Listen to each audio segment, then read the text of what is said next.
without having to study up on it. You'll find out firsthand that there comes a time where, as parents, we can't control anymore.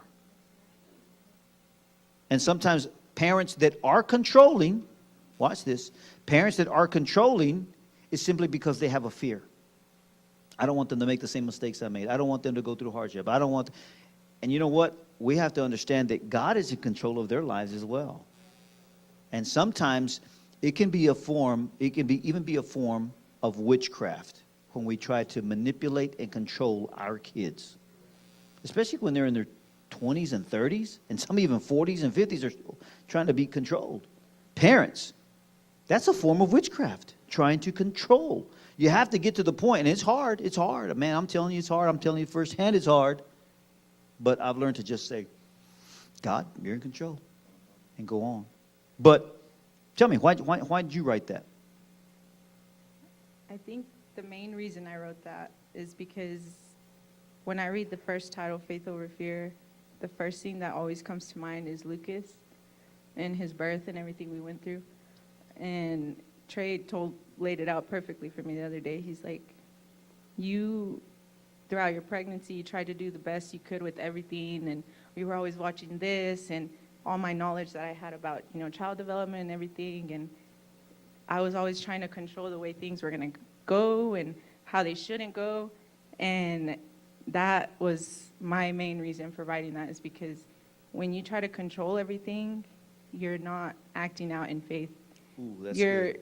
You're putting everything like it's all up to you, and when it comes down to it, you can try to control as much, or I did, in my personal experience, try to control as much as I could, and we still went through what we went through at his birth, almost losing him, and that was that was my big eye-opener, just reminding myself that God is in control no matter what. No matter what I tried to do, no matter what I tried not to do, in the end, it was all in God's hands. Sure.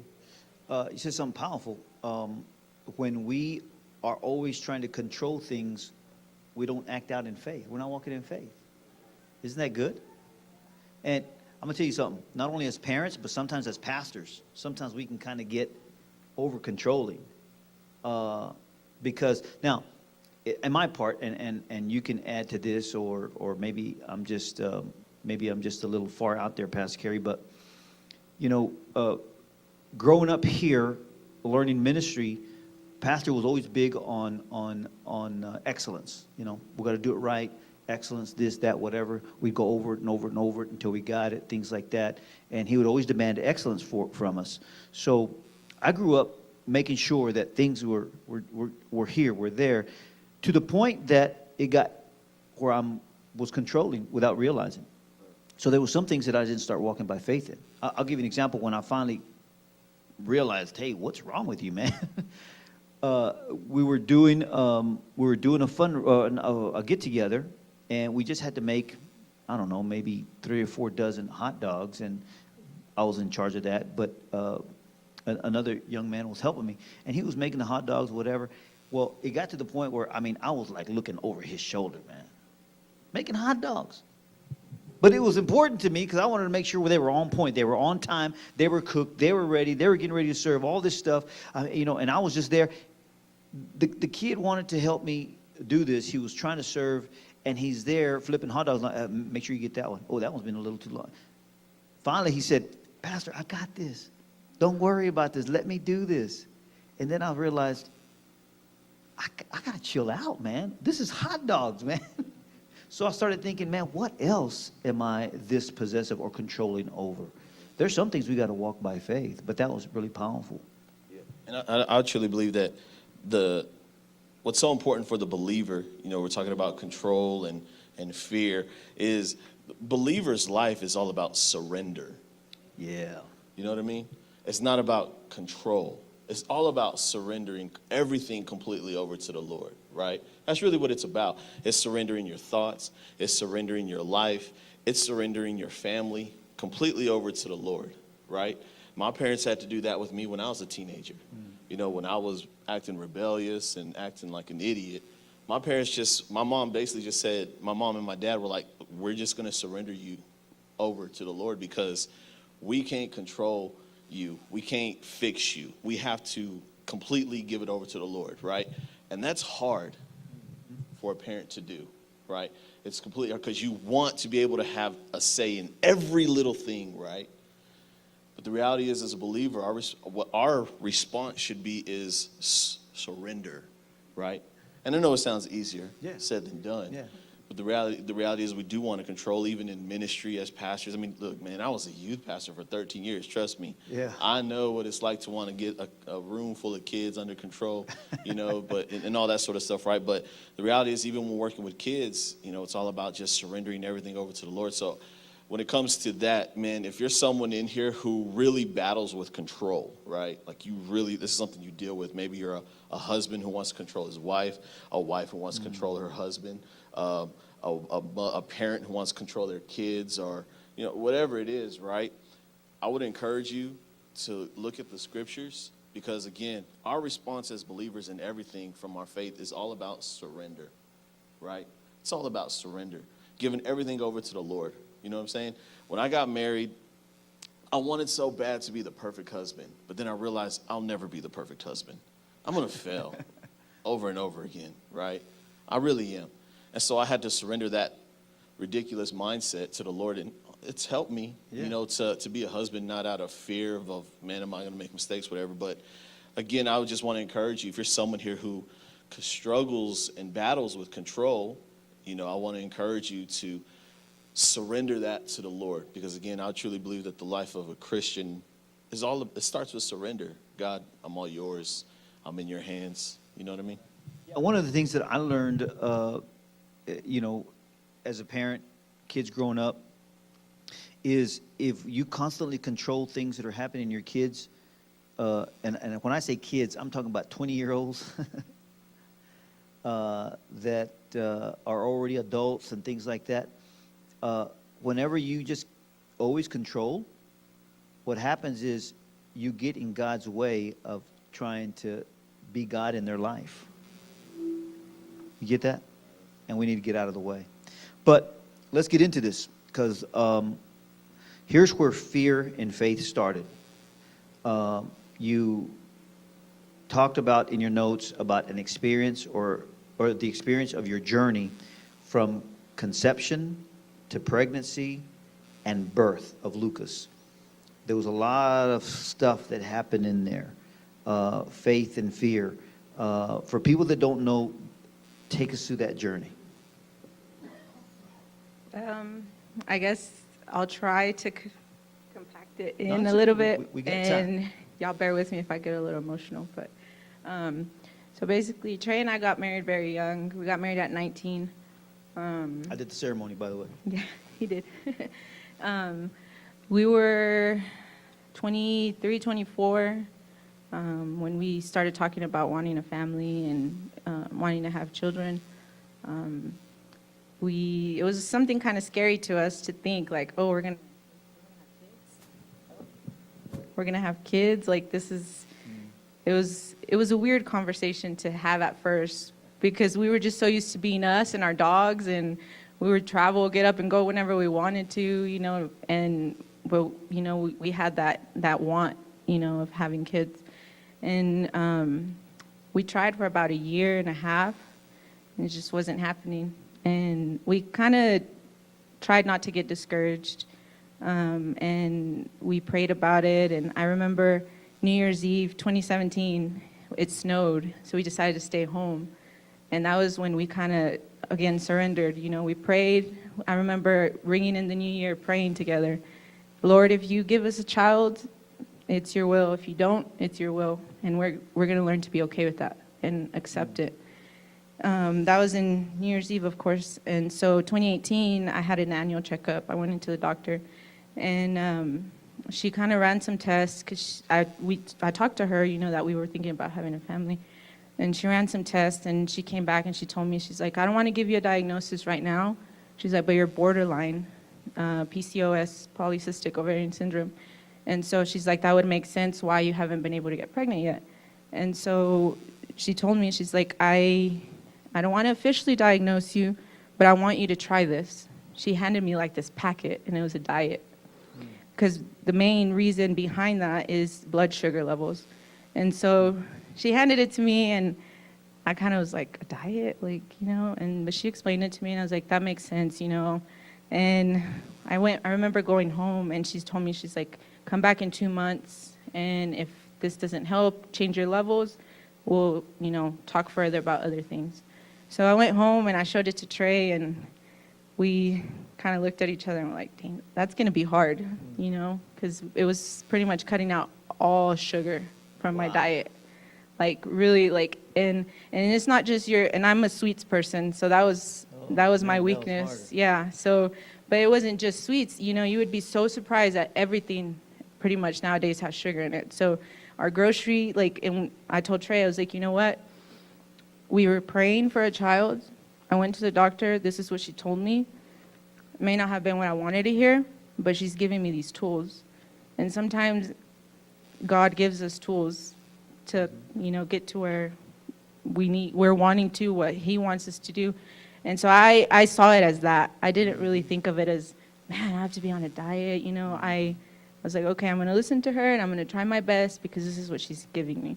So our grocery trips would take 10 times longer because we were sitting there reading all the labels, and ketchup, mustard, everything had sugar in it. Certain fruits, I couldn't eat certain fruits. No cow's milk. It was just everything. It was a whole overhaul. And so my checkup to follow up with her was in April. This was in February. Come April, kind of just, was doing the diet and everything. And I got a notification on my phone that my appointment was coming up. And I was on a Tuesday in April at the end of the month. Well, I took a test that Monday, and I was pregnant. Wow. And I kind of was like, does that say positive? Because I had taken tests before, and I was like, that says positive. And I took 6 tests. I remember calling into work, and I was like, I can't come in today, I'm sick, wow. Whatever. Don't take sugar out of your diets, man. It's dangerous. So, yeah, I called the doctor. She wanted me to come in right then and there to confirm everything, to check my levels, and it was confirmed. I remember Trey coming home, and I told him, and we were just bawling, and right then and there, just kept praying. And the next thing that brought a lot of fear to us was when she asked me, do you want to do a genetic test? It'll help you find out the gender. That was at 10 weeks. And I said, yeah, let's do it. I didn't know about that. And so she's like, yeah, it's something fairly new. We did it. She called me a couple of days later. She's like, so do you want to know the gender right now? And I was like, no, I'm okay. You can tell us later. I want it to be a surprise. She's like, okay, well, I do have to tell you about the other results.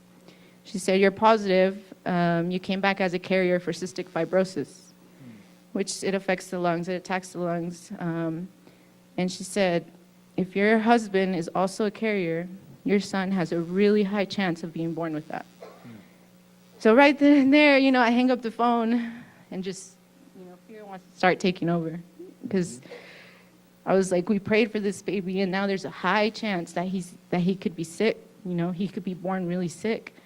But Trey came home, and I explained it to him, and we just started praying, and we're like, you know what, we're going to pray, and we're going to believe that you are not a carrier, and that this is not going to affect him. So he went in and did the blood work, and the results came back, and praise God, he wasn't a carrier. So we were happy for those news. But then here comes the time of birth, and my water broke on New Year's Eve. He was already a week late from then. I go in, it's 3 or 4 in the morning on the 31st. I was in labor for 25 hours. Wow. And he was born on New Year's Day. It was pretty scary and traumatic in that moment when everything went down, just because, we're first-time parents. This is our first, time going through anything like that. But with my background, I worked with kids birth through 3 that did have medical conditions that needed, intensive therapy and things like that. So I would see firsthand things that that kids would have to, struggle with as babies, the therapies that they would need, things that would happen during birth that would affect them for the rest of their lives. And so he aspirated meconium, which if a lot of you might not know what that means, but basically when he was in getting ready to be born, a lot of the substances went into his lungs, and his heart rate was totally normal during the entire process of, those 25 hours pretty much. Like that, it went from about 120 to 60. So his heart rate was so critically low that they had to rush me to the OR. And I can only imagine Trey, because he had no idea really what was going on. He just knew that they were rushing me out. And in that moment, I could just remember praying, because I knew exactly what had just happened. And I had worked with children that this had happened to them. And I knew what the outcome could be for him. And so I was just praying in that moment, praying. And my entire pregnancy, I remember singing to Lucas, "My God is so big, so strong and so mighty." And I would sing it throughout my pregnancy. And I used that to calm me down in that moment, because they're like, they're running, like there's all these nurses around me. My doctor's right there. They're pushing me down to the OR. And they had to put me under because my epidural didn't work. So I could still feel everything. And the last thing I heard was my doctor asked me, "Did you feel that?" That was the last thing I remember hearing. And so they put me under. I remember waking up in a totally different room. And Trey wasn't next to me. My baby wasn't there. There was a nurse next to me. And I just remember bawling and waking up and asking her, "Where's my husband?"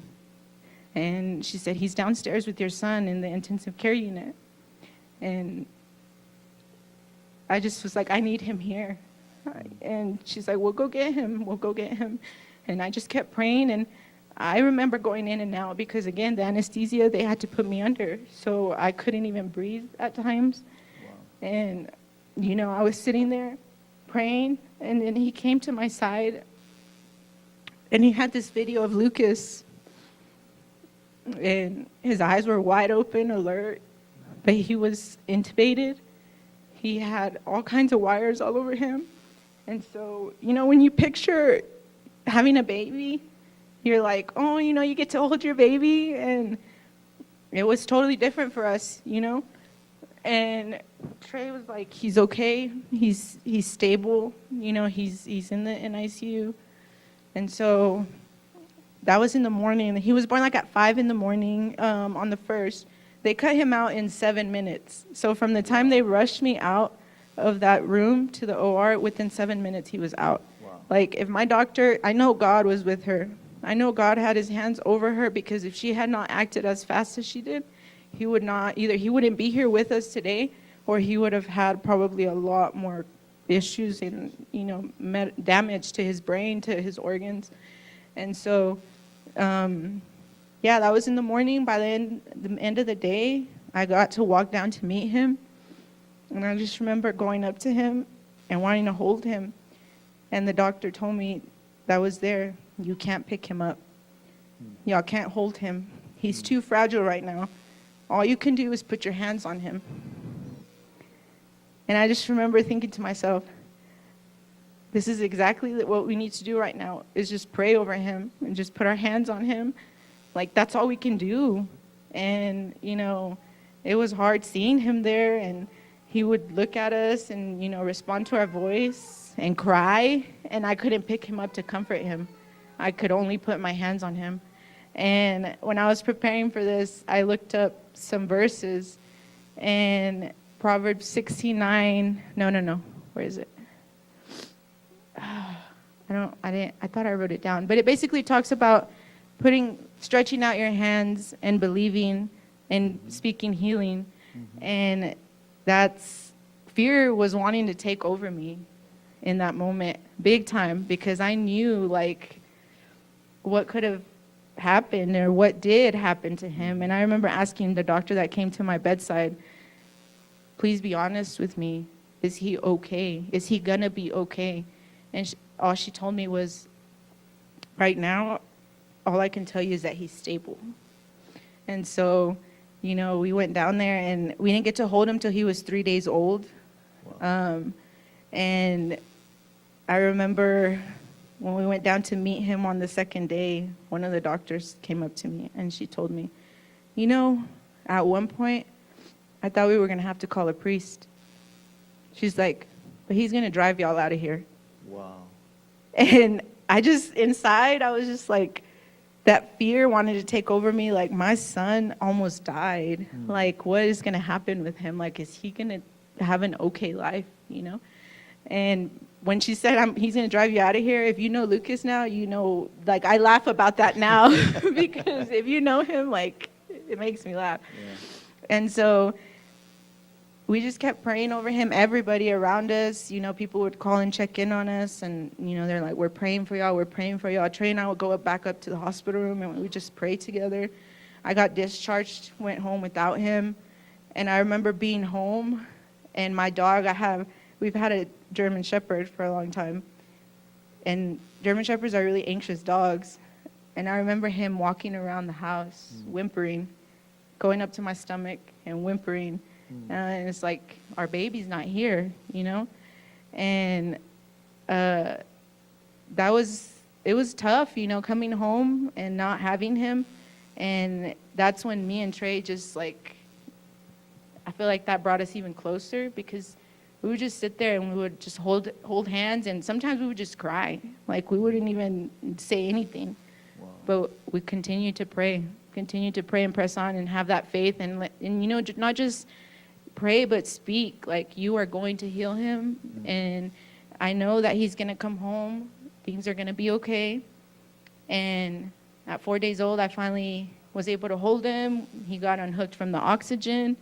And he just continued and continued. And then I remember when they told us, y'all can spend the night with him here in the hospital. Wow. And Trey gave me this little book whenever I found out I was pregnant. And it's about prayers. And on day 7, which was the day that we spent the first night with him, he was completely unhooked off of everything. And it's called The Breath of God. And when I read that it took a whole new meaning to me, because God breathes life into us. But at that point, it's like, my son is breathing on his own. Wow. His lungs were scarred. They were bad. They showed us the x-rays.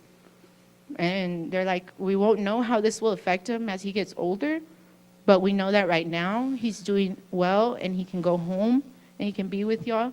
And yeah, like, it was, when we came home, that's when the fear kept wanting to take over. Like, is he breathing? Is he okay?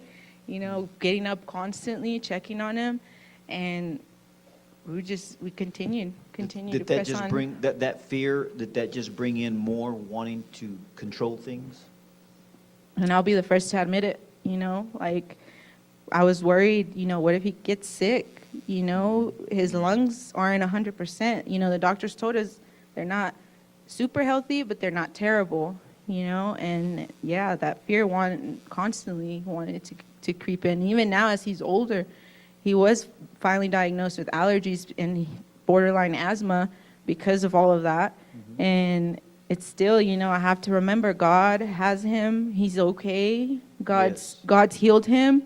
Knowing that what he went through, it's like one of the leading causes for death and severe illness in births. And when I was looking it up, I didn't even know it only happens like in 5 to 10% of births. Wow.